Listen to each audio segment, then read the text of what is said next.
So let's have a look at the MailChimp, revised MailChimp in Connect v1.5.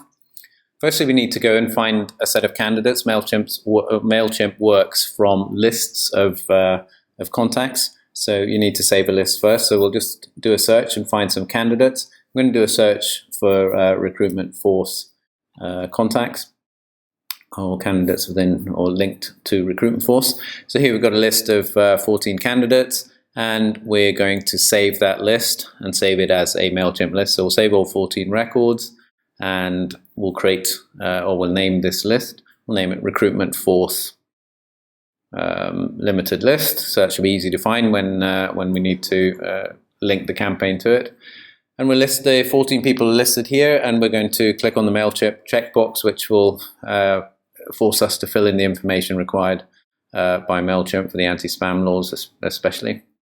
So you need to have a from email, a name, language, and most importantly, the permission reminder.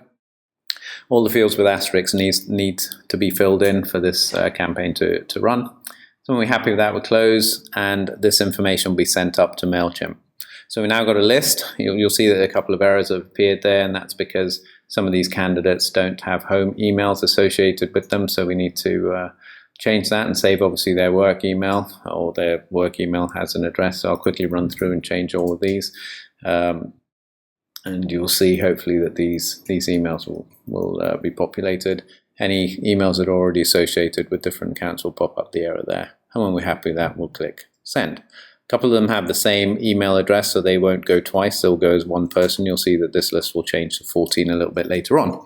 So now we'll go and create the campaign. So firstly, we have to name the campaigns. We'll just call it Recruitment Force Campaign. So that's, again, another one that'll be easy to find. And associate this campaign with a list. And we're going to associate it with the list we just created. So that's the warning there. And the list appears Recruitment Limited. And you'll see there are now 12 unique addresses in there, although there were 14 people. So we're now going to send that to the MailChimp. But before we do so, we have to decide whether it's going to be a plain text campaign, which is where you can just write in whatever you want, choose a color, a font, and a size, which is just like writing a normal email, or choose what we call, or MailChimp calls, a regular campaign, which will force us to use one of the templates.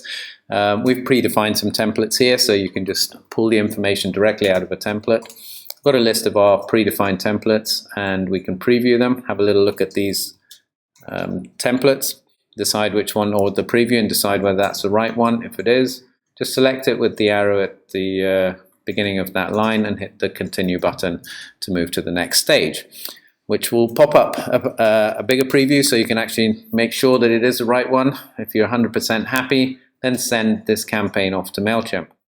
This will warn you, obviously, that if some of the lists that you're associating with this campaign haven't been uploaded yet, that the information may not yet be ready for you to send in MailChimp. If you're happy, the information's been sent, MailChimp will ask you to log in. So let's put in our login details here. And on completion of this, all we need to do is click send, and this campaign will go. So let's show you that in action. We'll log in, choose the account, and now we have all our predefined campaigns that are ready to go. The ones with the pencil are obviously the ones that are in draft, and the ones with ticks have already been sent. So there's our Recruitment Force campaign. Choose that. It will load it. Obviously, if you're happy and it's the right one, it should be the same information you saw in HRS. And now we can send it. Literally hit the send button. MailChimp will give you one last chance to make sure you're happy with it. And if you are, you get high fives all around. And then click finish to return back to HRS. That campaign is now on its way.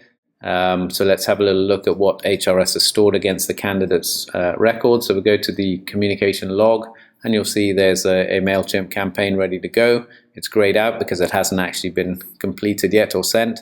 And in the save list, we also have a MailChimp list with this candidate associated to it. So it's pretty straightforward.